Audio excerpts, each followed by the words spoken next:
Hello जी। तो start करते हैं गार्डियंस ऑफ ट्रैफिक का एपिसोड नंबर 15। तो एपिसोड 15 की स्टार्टिंग होती है और हम देखते हैं हमारी जो राजकुमारी होती है वो कहती है कोई तो आइडिया बताओ जिससे कि मैं उसे अपने पास रख सकूं। जो बॉडीगार्ड होती है वो कहती है कि राजकुमारी क्यों ना आप उसे अपना रखैल बना ले। वो कहती है कि अच्छा मतलब इससे ऐसा सब कुछ हो जाएगा। तो बॉडीगार्ड कहती है हाँ बिल्कुल, जब आप उसे अपनी रखैल बना लेंगी तो वो आपसे दूर कभी हो ही नहीं पाएगा और चाहते हुए भी मतलब जितना भी चाहे राजकुमारी हुआ कि उसे अपना नहीं बना सकती, मैं अपने पास नहीं ले जा सकती, बस इसके लिए आपको अपना रेपुटेशन थोड़ा सा गिराना होगा। वो कहती है कि रेपुटेशन की बात नहीं है, रेपुटेशन मैं गिराने के लिए तैयार हूँ। पहले एक बात बताओ, रखैल होता क्या है, मतलब रखैल बनाने में क्या है, मतलब रखैल का मतलब होता क्या है। अभी सभी लोग एक दूसरे का मुंह देखने लगते हैं कि राजकुमारी को ये भी नहीं पता, इतनी बोरी हैं। तो राजकुमारी जो होती है वो कहती है कि बताओ तुम लोग एक दूसरे को क्या देख रहे हो, कोई तो बताओ कैप्टनमैन मतलब क्या होता है। सीन कट होता है और आगे की सीन में हम देखते हैं हमारे निंग्यान को। निंग्यान जो होता है वो भोजन बना रहा होता है अपने चाची जी जू पिंग जी लिंग मतलब सबके लिए खाना वाना बना रहा होता है। कह रहा होता है आप देखिए आप लोग आज स्क्रैम्बल एग खाएंगे, वो भी टमाटर के साथ, आप लोग को बहुत ही ज़्यादा स्वादिष्ट लगेगा। चाची जी कहती हैं कि जू पिंग जी से ये बताओ पतिदेव कहीं ये हमें मारना तो नहीं चाहता, मतलब आज ये खाने वाने बना रहा है कहीं इसमें जहर वहर मिला के तो नहीं लाएगा। जू पिंग जी कहते हैं कि इसका दिमाग शायद अभी आज ठीक नहीं है, आज इसके हालात थोड़े गड़बड़ है इसीलिए ऐसी हरकतें कर रहा है। खैर तुम चिंता मत करो, अभी देखता हूँ मैं। तो यहाँ पे जो निंग्यान होता है वो खाना बना के लाता है और कहता है कि ये लीजिए आप लोग खाइए स्क्रैम्बल्ड एग और देखिए आपको इसका टेस्ट बहुत ही ज़्यादा भाएगा। और हाँ अगर कोई और भी काम है तो बता दीजिए ना, मैं वो भी काम कर लूँगा। क्या काम है। तो उसकी जो बहन होती है वो कहती है कि भाई ये काम करना, बाहर वाला जो गेट है ना वो थोड़ा रंगहीन हो गया है तो उसे कलर करना है, पेंट करना है उसे और उस पर थोड़ा वो स्प्रे मार देना, साफ सफाई करना है ये वो। तो वो कहता है कि हाँ बिल्कुल गुड सिस्टर, ये काम करो, आप लोग खाना खाओ, आप लोग मेरा इंतजार मत करो, मैं काम खत्म करके आता हूँ। अपना काम करने के लिए जाने लगता है। जुपिंग जी जो होता है वो कहता है हाँ रुको निंग्यान एक बात बताओ कि आखिर बात क्या है, मतलब आज तुम ऐसा व्यवहार क्यों कर रहे हो, क्या हुआ, तुम ओवर थिंकिंग करने लगे हो है ना। तो वो कहता है कि हाँ चाचा जी मैं अपनी थिंकिंग को रोकना चाहता हूँ, इसीलिए मैं चाहता हूँ ना कि मैं आज देखिए छुट्टी है तो मैं चाहता हूँ कि मैं हमेशा एनर्जेटिक रहूँ, इसीलिए एनर्जेटिक बने रहने के लिए ये सारे काम मैं कहता हूँ। जुपिंग जी कहता है कि बेटा तुम इतना अच्छा कैसे कर लेते हो। तो उसका बेटा यानी निंग्यान कहता है कि देखिए चाचा जी ऐसी कोई बात नहीं है, आप लोग मेरे से ज़्यादा समझदार है। अभी ये लोग बातें कर रहे होते तभी दरवाजे पर दस्तक होती है। तो ये कहता है कि कौन है और बाहर जाता है तो देखता है जू और सॉन्ग दोनों आए हुए हैं। तो यहाँ पे जो निंग्यान होता है वो कहता है कि क्या हुआ तुम लोग यहाँ पे। वो कहता है कि हम तुमसे मिलने के लिए आए हैं और तुम थे कहाँ, मतलब कल से ली यूचुंग जी तुम्हें ढूंढ रहे हैं, मतलब हमारे जो सीनियर है वो तुम्हें ढूंढ रहे हैं। वो कहता है कि अच्छा खैर कोई बात नहीं, ये बताओ आज तो छुट्टी है तो आज तुम लोग यहाँ पे क्या कर रहे हो। सॉन्ग और जू कहते हैं कि हम तुम्हारे लिए एक खुशखबरी लेकर आए हैं, हम तुम्हें कुछ बताना है। तो वो कहता है कि अच्छा बताओ। तो वो जाता है तो सॉन्ग कहता है कि देखो बात यह है ना कि जो हमारा सांबो है, मतलब हमारा राज्य सांबो, तो सांबो ने क्या किया है, अटैक किया है एक राज्य पे और उनके राज्य के मतलब उनके राज्य को हड़प लिया है, उनके राज्य पे जब्ती कर ली है। तो वो कहता है कि अच्छा तो जब्ती कर लिया तो इसमें क्या, वो कौन सी बड़ी बात है, ये कौन सी खुशखबरी है। तो वो कहता है कि भाई तुम समझे नहीं, जो एक काम करो समझाओ इसे। तो जो कहता है कि देखो बात यह है कि जो सांबो है उसने एक राज्य पे हमला करके उसके राज्य को जीत लिया है और यहाँ से राज्य से बहुत सारे सैनिक जो है वहाँ पे जाने वाले हैं और बहुत सारी चीज़ों को लेकर आएंगे। तो हम लोग चाहते हैं कि वहाँ पे जाएं और कुछ ऐसे मतलब अच्छी अच्छी चीज़ें हैं वहाँ से मतलब चुरा कर धीरे से लेकर निकल लेंगे ना। तो जो हमारा हीरो होता है निंग्यान वो कहता है लेकिन भाई अगर हम ऐसा कुछ भी करेंगे और हमारे सीनियर को और अपर रैंक वालों को गार्डियंस को पता चला तो वो हमारे साथ क्या करेंगे तुम्हें तो पता ही है। तो जो और शंख कहते हैं कि अरे भाई तुम समझे नहीं, मतलब हम कुछ खोज करेंगे ना, कुछ ऐसी चीज़ जो मामूली से हो, किसी काम का नहीं हो, उसमें वो मतलब दस्तावेज में उसके नाम वाम ना लिखा हो, ऐसी चीज़ उड़ाएंगे ना, क्या पता वो हमारे काम का हो जाए। निंग्यान कहता है हाँ तुम क्या तो सही रहे हो, चलो फिर ठीक है चलते हैं। और फिर वो कहते हैं कि जल्दी जाओ कपड़े वपड़े पहन के आओ। निंग्यान कहता है बिल्कुल, और अंदर जाता है अपने कपड़े वर्दी पहनने के लिए। चाचा जी से कहता है कि चाचा जी आप लोग खाना खा लीजिए, मेरा इंतजार मत कीजिएगा, मैं देर से आऊँगा। और वहाँ से इन लोगों के साथ निकल जाता है। इसी में हम एक गार्डियन को देखते हैं और ये जो होता है सभी लोगों का वो ले रहा होता है, उन लोगों को अपने साथ लेके जाने के लिए गार्डियंस को। और सभी लोग गार्डियंस मतलब बहुत सारे गार्डियंस यहाँ पे पहुंचे होते हैं और यहीं पे हम देखते हैं कि जो हमारा निंग्यान होता है, जू होता है और सॉन्ग होता है, ये सभी लोग भी यहाँ पे पहुंचते हैं। ये जाता है उनका बिल्ला देखता है और कहता है कि अच्छा तो तुम इस हॉल से हो, मतलब ली यूजिंग के अंडर में काम करते हो, जूकियांग और सॉन्ग जू है ना। तो वो लोग कहते हैं कि हाँ। तो वो कहता है कि तुम लोग लेट हो। जू कहता है कि हाँ माना हम लेट हैं, लेकिन तभी वही जो गार्डियंस होता है वो जू को खींच कर एक थप्पड़ मारता है। वो दोबारा थप्पड़ मारने जाता है तो हम देखते हैं कि निंग्यान जो होता है उसे रोक देता है, मतलब सॉन्ग को थप्पड़ मारता है और निंग्यान उसे रोक देता है। वो कहता है कि तुम्हारी हिम्मत कैसे हुई। तो जो उसे रोकता है कहता है कि भाई ऐसा मत करो, उसका हाथ पकड़ने लगता है।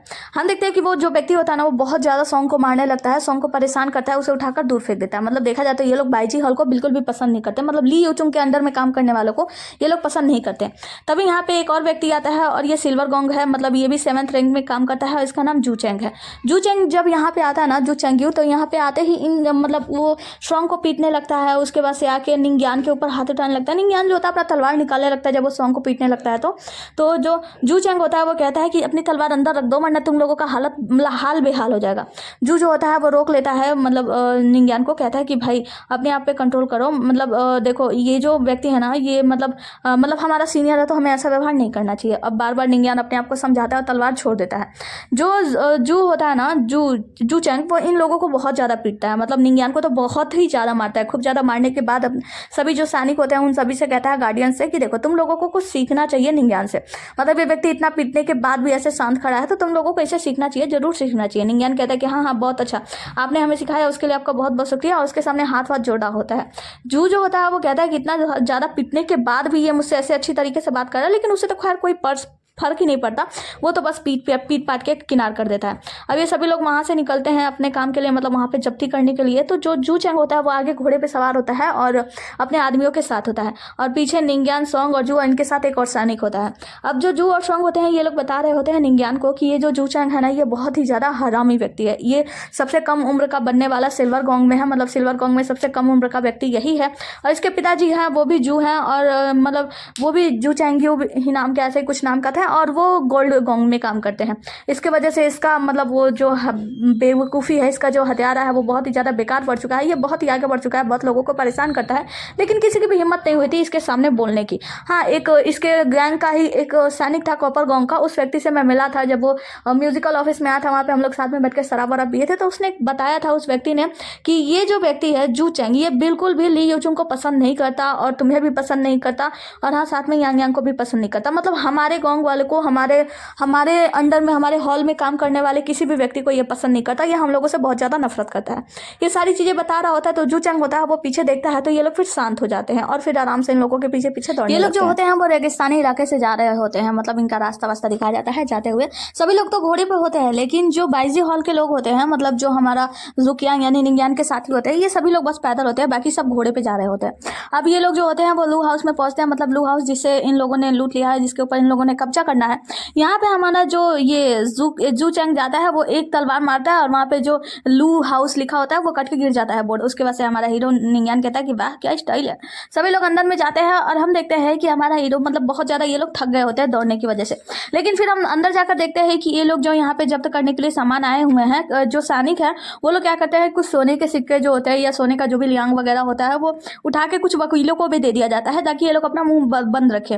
और जू चेंग के साथ जितने भी सैनिक आए होते हैं, जितने भी सारे गार्डियंस आए होते हैं, वो सभी लोग वहाँ से बहुत सारे पैसे और सोने वोने, चांदी, हीरे जवाहरात वो लोग चोरी कर रहे होते हैं। यहाँ पे औरतों को भी अपना अपना मतलब वो हक जमा रहे होते हैं कि ये मेरी है, ये मेरी वाली है।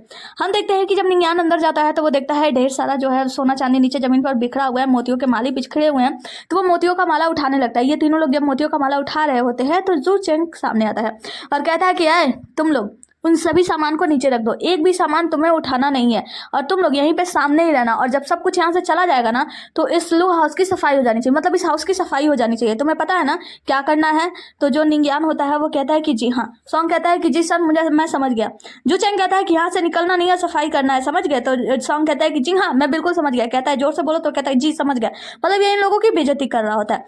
अब ये लोग जो होते हैं झाड़ू पोछा लेकर एक जगह पे किनारे में जाकर बैठ जाते हैं कि चलो अब जब सब कुछ साफ सफाई हो जाएगा तो साफ वाफ कर दिया जाएगा। सॉन्ग जब वहाँ पे बैठता है तो वहाँ पे कुछ चांदी के सिक्के पा जाता है। कहता है कि देखो कुछ ना आते आते कुछ तो हाथ में आया, मतलब कुछ तो हमें मिला, और वो बहुत खुश हो रहा होता है। मतलब ये लोग चलो हाँ ठीक है, इस चीज़ को भी एक्सेप्ट कर लेते हैं नॉर्मली कि हाँ चलो नॉर्मल है चलेगा। तभी हम देखते हैं कि कुछ लड़कियों की आवाज़ अंदर से सुनाई आ रही होती है कि बचाओ बचाओ, और हमारा जो हीरो निंग्यान होता है वो तुरंत खड़ा होता है। सॉन्ग और जो कहता है कि भाई ये सब चलता रहता है, प्लीज़ इन सब में दखल अंदाजी मत करो। वो कहता है लेकिन कुछ तो हो रहा है अंदर। तो ये लोग कहते हैं कि खैर जाने दो ना, उसे हमें क्या करना। अब ये लोग जैसे सफाई में भिड़ते हैं इससे पहले निंग्यान जो होता है उस तरफ दौड़ पड़ता है। वो अंदर देखता है कि जितनी भी लड़कियां होती हैं उन सभी लड़कियों के मतलब जो गार्ड वार्ड होते हैं उन लड़कियों के रेप करने की कोशिश कर रहे होते हैं, लड़कियां बच बच के वहां से भागने की कोशिश कर रही होती है।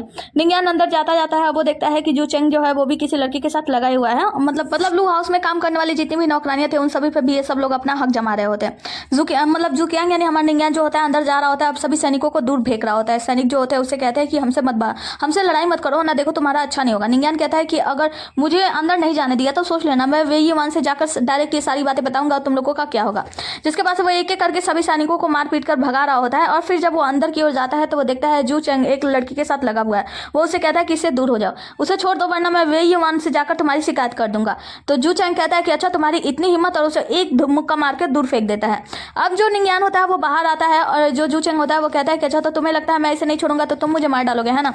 और हम देखते हैं कि सभी लोग ये चीज नजारा देखने के लिए आ जाते हैं कि अरे ये क्या हुआ, निंगयान को किसने मारा वगैरह वगैरह।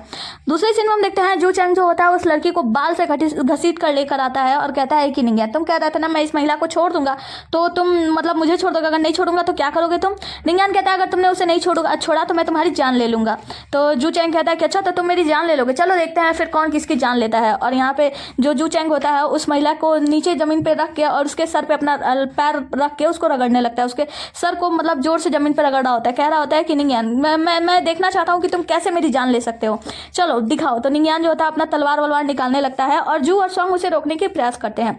निंगयान इतने गुस्से में आ जाता है जब अपना तलवार निकालता है तो उसका गुस्सा देखकर सॉन्ग और जू उससे दूर हो जाते हैं। निंगयान तुरंत अपनी तलवार लेकर तैयार हो जाता है और दूसरी तरफ जू चैंग भी तैयार हो जाता है। जू चैंग उसके ऊपर हमला करता है और निंगयान बस आराम से आंख बंद करता है, कहता है कि फोकस करो वह व्यक्ति किस तरीके से आएगा। जैसे ही जू चैंग उसके करीब आता है उसके ऊपर हमला करता है, निंगयान उसके हमले को डिनाई करके उसके ऊपर एक जोरदार हमला करता है और उसके पेट और सीने के बीच में एक बड़ा सा दरार लगा देता है, मतलब फाड़ देता है उसको।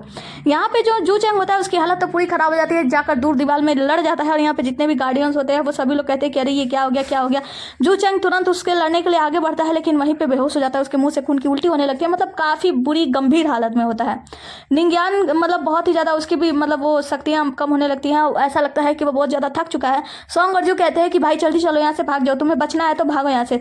तो निंगयान कहता है कि मैं नहीं जाऊंगा, अगर मैं भाग कर चला गया तो मेरी फैमिली जू का क्या होगा, मेरी जू फैमिली का क्या होगा और तुम दोनों का क्या होगा, तुम सभी को मारा पीटा जाएगा, सभी को घसीटा जाएगा, इसलिए मैं भाग नहीं सकता। सॉन्ग और जू जो होते हैं वो तभी हम देखते हैं कि जितने भी गार्डियंस होते हैं वो सभी इसके ऊपर हमला करते हैं, कहते हैं कि निंगयान को बंदी बना लो। सभी लोग बंदी बनाने के लिए आगे आते हैं और जू जो होता है अपना तलवार लेके आगे बढ़ता है कि मैं भी देखता हूँ कि कौन निंगयान को पकड़ लेता है। सॉन्ग कहता है कि जो अभी कुछ मत करो, और सॉन्ग कहता है कि तुम चिंता मत करो, मैं अभी आता हूँ, अब मैं जाऊंगा ली यूचूंगा और मतलब सबको ये खबर देकर आऊंगा, मैं तुम्हें बचाने के लिए कुछ ना कुछ जरूर करूंगा। और सॉन्ग तुरंत वहां से घोड़े पे घुड़सवारी करके निकल जाता है। सॉन्ग जल्दी जल्दी करके बाईजी हॉल में पहुंचता है और वहां पे हम देखते हैं ली यूचूंग से देखकर कहता है कि जल्दी चलिए निंगयान को कुछ हो गया है। निंगयान ने जू चैंग के ऊपर हमला कर दिया है और जू चैंग की हालत बहुत ज्यादा खराब है और उसके पिता जू जल्दी ही आते ही होंगे और मतलब निंगयान को छोड़ा नहीं जाएगा, उसे गिरफ्तार कर लिया गया है। उसके बाद से जो हमारा वो क्या नाम है उसका ली यूचुंग उसके साथ तुरंत वहां से निकल देता है। अगले ही सीन में हम देखते हैं जू चैंग की हालत बहुत ही ज्यादा गंभीर होती है, उसके पास में उसके पिता जू भी आए होते हैं और बहुत सारे जो होते हैं उसको ठीक करने वाले फिजिशियन सभी लोग आए होते हैं, शक्तियों का इस्तेमाल कर रहे होते हैं, लेकिन उसके मुंह से लगातार खून की उल्टी हो रही होती है, उसका खून बंद ही नहीं हो रहा होता है। उसका पिता जू कहता है कि आखिर मेरे बेटे को क्या हुआ। जो जू होता है वो गोल्ड गोंग से होता है, तो वो कहता है कि मेरे बेटे को क्या हुआ, वो ठीक तो हो जाएगा ना। डॉक्टर कहते हैं कि मुझे कुछ भी समझ में नहीं आ रहा है, हम लोग पूरी कोशिश कर चुके हैं लेकिन ऐसा लगता है कि इसके शरीर के अंदर की अतड़ियां तक कट चुकी हैं, हृदय हर एक मतलब इसके शरीर का हर एक ऑर्गन खराब हो चुका है, सब कुछ कट चुका है, शायद ये बचने वाला नहीं है। जू कहता है कुछ भी करो मेरे बेटे को बचाओ, और मेरे बेटे को कुछ भी हो गया तो मैं किसी को नहीं छोड़ूंगा। और वो अपने बेटे से पूछता है कि ये सब कुछ किसने किया। उसके कान के पास जाता है तो जू चेंग उसका नाम ले लेता है, वो कहता है जू कियांग, मतलब वो निंगयान के बारे में बता देता है कि निंगयान ने ही मेरी हत्या की है। अब ये सारा कुछ जानने के बाद उसका पिता जो होता है गोल्ड गोंग वाला वो बहुत ही ज्यादा गुस्से में आ जाता है और कहता है कि मैं उसे नहीं छोड़ूंगा। आगे हम देखते हैं कि जो निंगयान होता है ना उसे कैद करके ले जा रहा होता है, तो जू कहता है तो मैं चिंता करने की आवश्यकता नहीं है, कुछ ना कुछ तो हो ही जाएगा। अब यहाँ पे गोल्ड गोंग जू आते हैं और वो कहते हैं कि क्या तुम ही जू कियांग यानी निंगयान हो। तो वो कहता है कि हाँ मैं ही वो हूँ। गोल्ड गोंग जू कहते हैं कि तो बताओ क्या तुम्हें इस बात का पछतावा है कि तुमने मेरे बेटे को मतलब तुमने मेरे बेटे की हालत खराब कर दी है, उसे मतलब मौत और जीवन के कगार पे खड़ा कर दिया है। निंगयान कहता है कि हाँ मुझे पछतावा है इस बात का कि मैंने आपके बेटे को जान से नहीं मारा। तो गोल्ड गोंग जू कहते हैं कि अच्छा तुम्हारी इतनी हिम्मत, और आगे बढ़ते हैं मारने के लिए। जू सामने आता है और कहता है कि मिस्टर गोल्ड गोंग जू देखिए मैं जानता हूँ कि आप इस वक्त बहुत ही ज्यादा गुस्से में हैं, लेकिन आप समझने की कोशिश कीजिए। जो निंगयान है ना वो ली यूचुंग के अंडर में मतलब हमारे हॉल में काम करता है, तो हम एक बार उसे वहां पे ले जाएंगे, जो भी फैसला होगा वो बाद में किया जाएगा। गोल्ड गोंग जू को इतना ज्यादा गुस्सा आता है कि वो जू को उठाकर दूर फेंक देते हैं। अब जू जाकर दूर गिरता है और गोल्ड गोंग जू आगे बढ़ते हैं निंगयान को मारने के लिए। निंगयान तो बड़ा बंधा हुआ है, कुछ कर नहीं सकता, तभी यहाँ पे यांग आ जाता है बचाने के लिए। यांग कहता है कि तुम्हारी हिम्मत कैसे हुई गोल्ड गोंग जू उसे मारने की। तो वो कहता है कि तुम्हें पता नहीं इसने क्या किया, ये हत्यारा है, इसने मेरे बेटे को इनफैक्ट जान से मार ही दिया है, समझो वो अभी बस मरा नहीं है, उसकी आत्मा नहीं निकली है। तो यहाँ पे यांग कहता है तो इसमें कौन सी बड़ी बात होगी। गोल्ड गोंग जू कहते हैं कि तुम्हारी हिम्मत कैसे हुई ऐसा कहने की, ये एक नॉर्मल सा कॉपर गोंग वाला व्यक्ति जो सिल्वर गोंग के सिल्वर गोंग को मार दिया है, तो क्या ये गलत नहीं है। वो उसे मारने के लिए आगे बढ़ता है, मतलब इन दोनों की लड़ाई की संभावना बड़ी नहीं होती है, तभी यहाँ पे नागोंग पहुंच जाती है।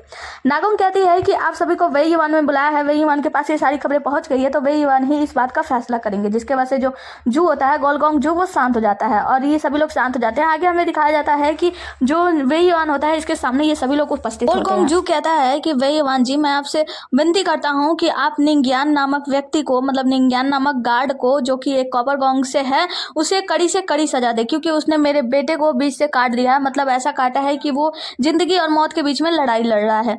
वेई युआन कहता है कि सच्चाई क्या है। सब तो सभी लोग जो होते हैं वो एक एक करके मतलब बात बताने लगते हैं। अब जो जो गोल्ड गोंग जू के आदमी होते हैं वो लोग बताते हैं कि जो निंग्यान है वो वहां पे जांच करने के लिए गया था, जितनी भी चीजें थी वो सभी चीजें जब्त करने के लिए गया था, लेकिन वो बहुत ही ज्यादा लड़ाई कर रहा था। दरअसल बात यह, स्टार्टिंग में भी वो लोग लेट गए और जू चेंग ने उन्हें समझाया था, मतलब हमारे जू चेंग ने उन्हें समझाने की कोशिश की, लेकिन वो लोग नहीं समझे और वहां पे भी बहुत सारा इधर उधर चीजें चुरा रहे थे और गलती कर रहे थे। तो हमारे जू चेंग ने उन्हें समझाने की कोशिश की, लेकिन वो समझा नहीं और निंग्यान उसके ऊपर हमला करने लगा। और जब जू चेंग आगे उसे संभालने के लिए आए तो निंग्यान ने उसे काट दिया बीच से। अब जो इधर वाले होते हैं, निंग्यान के साइड वाले, वो लोग सच्चाई बताते हैं कि दरअसल बात यह है कि जू चेंग को इसलिए मारा कि निंग्यान ने देखा कि वो कैसे उन लोगों के, हाँ ये बात सही है कि हम लोग थोड़ा सा लेट से गए थे, तो जू चेंग ने हमें मारा था, मतलब मुझे भी मारा था, निंग्यान को भी मारा था और जू को भी मारा था, हम तीनों को मारा था। सॉन्ग बता रहा होता है कि कैसे उसने हम तीनों को मारा, लेकिन उसके बाद से वहां पे जाने पे हमने देखा कि बहुत सारे ये लोग चोरी कर रहे थे, हम लोगों को बुली कर रहे थे। एक साइड पे हम लोग को खड़ा करा दिया गया सफाई करने के लिए, हम लोग सब कुछ के लिए मान गए, लेकिन फिर अचानक से देखा कि अंदर से कुछ औरतों के रोने की आवाज सुनाई दे रही थी, औरतें चिल्ला रही थी हमें बचाओ बचाओ। अंदर जाकर पता चला कि बहुत सारे गार्डियंस जो है वो लोग औरतों का शोषण करने की प्रयास कर रहे थे और इसी में एक जू चेंग भी था, एक महिला का शोषण करने का प्रयास कर रहा था। निंग्यान ने मना किया कि ऐसा मत करो, तो वो नहीं माना और वो लड़ाई पे हाथापाई पे भिड़ गया, जिसके बाद से वो सोशली सबके सामने लाकर उस महिला के सर को रख के उसके ऊपर अपना पैर रख के उसे मसल रहा था। निंग्यान से देखा नहीं गया और गुस्से में उसने उसे रोकने की कोशिश की, लेकिन जू चेंग ने उसके ऊपर हमला किया और निंग्यान ने उसे मतलब हाथापाई में सेल्फ डिफेंस में उसे मार दिया। अब ये सारी सच्चाई ये लोग एक दूसरे का वो कर रहे होते हैं कि ये किया वो किया, मतलब बहुत सारा वो बहुत लंबा खींचता है कोर्ट का ये जो भी चक्कर वक्कर होता है ना, तो ऐसे ही चक्कर वक्कर लंबा खींचता है। जिसके वजह से वेई युआन जो होते हैं वो कहते हैं कि निंग्यान तुम्हें कुछ कहना है। निंग्यान कुछ कहता है, इससे पहले वेई युआन कहते हैं कि चलो अब मैं एक बात कहता हूँ। वो कहता है गोल्डगोंग जू से कि गोल्डगोंग तुम्हारा बेटा जो सिल्वर गोंग से है वो बुरा तो है, क्योंकि उसने वहां पे चोरी की, एक तो टैक्स की वो चोरी कर रहा था, ऊपर से वहां पे जितने भी वो महिलाएं थी उन लोगों का शोषण कर रहा था, तो वो गलत था।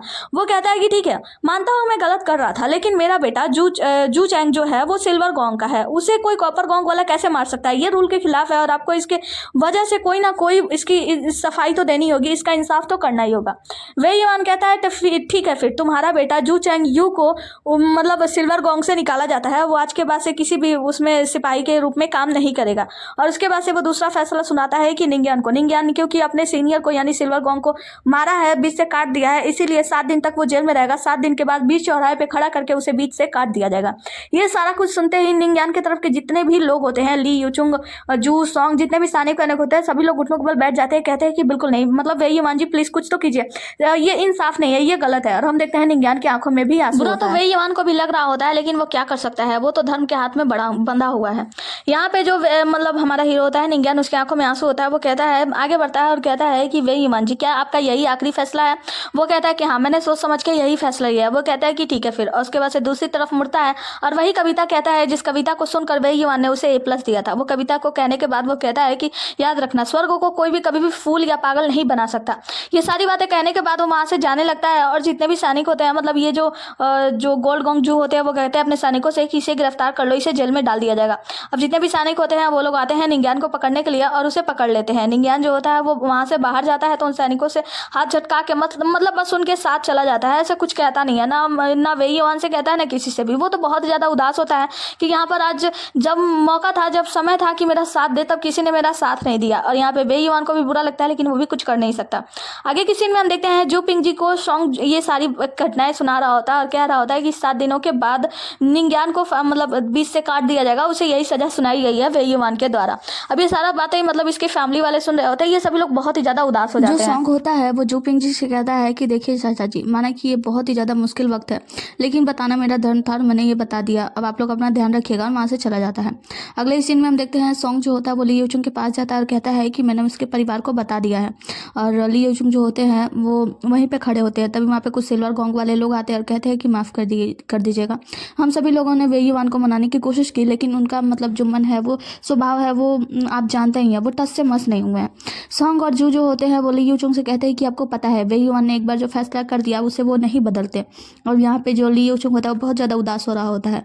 ली यूचिंग कहता है कि सॉन्ग क्या तुम्हारे पास शराब की बोतल है, लाओ मैं पीना चाहता हूँ। सॉन्ग कहता है लेकिन सीनियर यहाँ पे शराब की बोतल कहाँ से आएगी। ली यूचिंग कहता है मैं अच्छे से जानता हूँ कि तुम अपने पास रखते हो और ऑफिस के टाइम पे भी तुम चुपके चुपके पीते रहते हो, तो मेरे लिए लेकर आओ। जू कहता है कि हाँ भाई अभी दे देना चाहिए। उसके बाद से सॉन्ग और जू और ली यूचिंग ये तीनों लोग कमरे में बैठे होते हैं और ली यूचिंग ढेर सारा शराब पी रहा होता है, बहुत ज़्यादा उदास हो रहा होता है। और यहाँ पे सॉन्ग और जू वो लोग भी साथ में शराब पी रहे होते हैं, लेकिन वो लोग खड़े होते हैं अपने सीनियर के रिस्पेक्ट। क्या होता है कि एक के बाद एक पैक पीता जाता है और फिर निंग्यान के बारे में सोच सोच कर बहुत ही ज़्यादा रो रहा होता है। वो कहता है कि निंग्यान तुम्हारे अलावा कौन है, तुम ही तो आए, तो तुमने जताया, तुमने अधिकार जताया, तुमने दिखाया कि आखिर प्यार क्या होता है। जब तुमसे हम लोग पूरी तरीके से जुड़ गए हैं तो आज ऐसा समय आ गया है। निंग्यान मैं कुछ नहीं कर पा रहा हूँ, मैं ऐसा लगता है कि मैं ऐसा व्यक्ति हूँ जो किसी भी काम का नहीं है। मैंने इतनी सारी पढ़ाई लिखाई की, परीक्षा पास किया, ये वो किया, आज सिल्वर गॉन्ग के पदवी पे काम कर रहा हूँ, लेकिन मैं तुम्हारे लिए कुछ नहीं कर पाया। मैं क्या करूँ, मुझे कुछ भी समझ में नहीं आ रहा है। मतलब वो बहुत ज़्यादा उदास होता है और अपनी उदासी जो होता है वो जाहिर कर रहा होता है। वो कहता है कि निंग्यान तुम जितने सच्चे दिल के हो ना, उस सच्चे दिल के व्यक्ति को यहाँ पे कोई भी मान नहीं मिलेगा। मतलब तुम इतने सच्चे दिल के हो, एक साधारण सी लड़की को बचाने के लिए तुमने अपने सीनियर पे हमला कर दिया और देखो तुम्हारे साथ क्या हुआ। बहुत ज़्यादा उदास हो रहा होता है और रोते रोते वहाँ से बाहर जाने लगता है। यहाँ पे सॉन्ग और जू भी जब उन्हें बाहर जाते हुए देखते हैं तो वो लोग भी खूब ज़्यादा दारू पीते हैं और इन लोगों की आंखों में भी आंसू होते हैं। ये लोग भी रो रहे होते हैं अपने निंग्यान के लिए। अगले सीन में हम देखते हैं कि जो ली यूचुंग होता है वो एक ऊंचाई पे जाके बैठ जाता है और वहाँ पे बैठ के फिर से शराब पी रहा होता है। और जो कटोरी होती है, मतलब जो प्याला बनाया होता है, उस प्याला पे जू का नाम लिखा होता है, यानी निंग्यान का नाम। कहता है कि निंग्यान क्या तुम देख सकते हो, ये तुम्हारा ही प्याला है। मैं तुमसे बहुत ही ज़्यादा लगाव रखता हूँ, मैं नहीं चाहता कि तुम मुझसे कभी भी दूर हो। निंग्यान मैं क्या करूँ, मुझे कुछ भी समझ नहीं आ रहा है। मतलब यहाँ पे ली यूचुंग पूरी तरीके से टूट चुका होता है। वो कहता है कि मैं टूट चुका हूँ, मुझे समझ नहीं आ रहा मैं क्या करूँ। अगले सीन में हम देखते हैं कि जो चाची जी होती हैं लीलू, वो एक जगह पे खड़ी होती हैं और कोई जो वाइस मिनिस्टर होती है, वाइस मिनिस्टर की पत्नी वहाँ से गुजर रही होती है, उनका नाम झीऊ होता है। वाइस मिनिस्टर पत्नी झीऊ के सामने वो जाकर खड़ी हो जाती है। वाइस मिनिस्टर की पत्नी कहती है कि आप बीच रास्ते में, क्या बात है। तो वो कहती है कि माफ़ कीजिएगा, काफ़ी समय से हमारे परिवार में कुछ दिक्कतें चल रही थी, इस वजह से मैं आपसे मिल नहीं पाई। तो मैंने सोचा क्यों ना मैं आपके लिए कुछ पेस्ट्री ले आऊँ, तो मैं आपके लिए ये पेस्ट्री लेकर आई हूँ। वो कहती है मून केक, ये तो मून रेस्टोरेंट से है ना, और ये बहुत महंगा पेस्ट्री है, तो ये सब लाने की क्या आवश्यकता थी। वो कहती है कि मुझे आपसे एक मदद चाहिए। मेरा जो भतीजा है उसने किसी की जान बचाने के लिए एक सिल्वर गॉन्ग के ऊपर हमला कर दिया है, इसकी वजह से उसे जान से मारने की धमकी दी गई है। प्लीज़ प्लीज़ मेरी मदद कीजिए, वे युवान के द्वारा ये धमकी दी गई है। वो कहती है कि माना मेरे पति वाइस मिनिस्टर हैं, लेकिन मुझे नहीं लगता कि वो वे युवान के मामले में कुछ बोलना चाहेंगे। वो वहीं पर तुरंत घुटनों के बल बैठ जाती है चाची जी लीलू और कहती है कि प्लीज़ मेरी मदद कीजिए। मून केक उसे दिखाते हुए, मून केक दिखाते हुए उसका एक कंगन दिखता है और सीन यहीं से कट होता है। अगले सीन में हम देखते हैं कि चाची लीलू जो होती है वो घर आती है। जो पिंकी पूछता है क्या कुछ बात बनी, मतलब वाइस मिनिस्टर की पत्नी ने क्या कहा। वो कहती है कि हाँ उसने कहा तो है कि कुछ ना कुछ जरूर करेगी, और उसके बाद से वो जाकर अपना काम वाम करने लगती हैं। जो पिंकी कहते हैं कि तुम्हारी जो ब्रेसलेट थी वो क्या हुआ, तुम्हारा ब्रेसलेट क्या हुआ। वो कहती है कि कुछ नहीं, वो मैंने एक्सचेंज पे दिया हुआ है, कुछ काम के लिए मैंने दुकान पर गिरवी रखा है।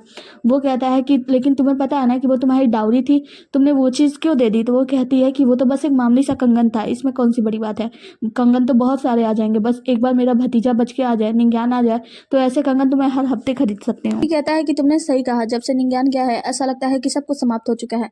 हमें उसे बचाने के लिए कुछ भी करने के लिए हम लोग तैयार हैं, कुछ भी हो जाए। मैंने भी एक मिनिस्टर से बात की थी, लेकिन उन्होंने कहा कि वो वे युवान के बीच में कुछ भी नहीं बोल सकते हैं।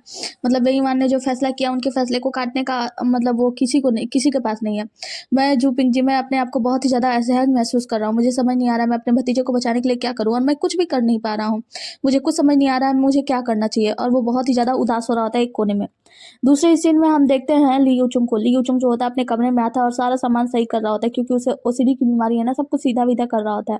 और वो सीधा विधा करते हुए वो याद करता है कि कैसे निंग्यान उससे बोला था कि मैं आपसे बहुत ही ज़्यादा लगाव रखता हूँ, मैं नहीं चाहता कि आपसे कभी भी दूर हूँ, लेकिन आखिरकार मैं एक कमांडर हूँ, मैं कर भी कह सकता हूँ। अगर सीनियर ने ही मुझे आदेश दिया यहाँ से जाने का, तो मैं तो जाना ही मैं तो मतलब मुझे तो जाना ही होगा ना।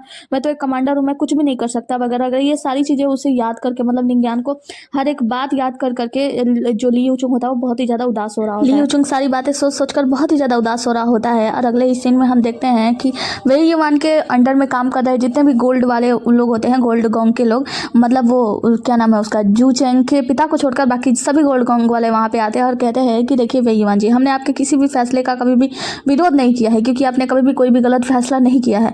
लेकिन मिस्टर वही युवान, हम आपसे इस बात का अनुरोध करते हैं कि आपने जो इस बार फैसला किया है उस फैसले को कृपया आप बदलिए, क्योंकि आपका ये फैसला बिल्कुल भी सही नहीं है। आप जू कियांग को यानी निंग्यान पे मर्सी रखिए, आप उसे छोड़ दीजिए, वो निर्दोष है, उसकी कोई भी गलती नहीं है। हाँ माना उसने सिल्वर गैंग वाले के ऊपर हाथ उठाया, हथियार उठाया है, लेकिन ये उस वक्त अगर कोई भी होता तो यही करता है, क्योंकि सिल्वर गैंग वाला किसी मामूली सी, किसी नॉर्मल सी लड़की का, जो जिस लड़की का कोई इनोसेंस सी लड़की का इज्जत लूटने की कोशिश कर रहा था, उसे बचाने की कोशिश किया निंग्यान ने, तो इसमें उसकी गलती क्या है कि उसे मौत की सजा दी गई है। कृपया आप उसके अपने उस फैसले को बदलिए। और सभी लोग वहाँ पे घुटनों के बल बैठ जाते हैं।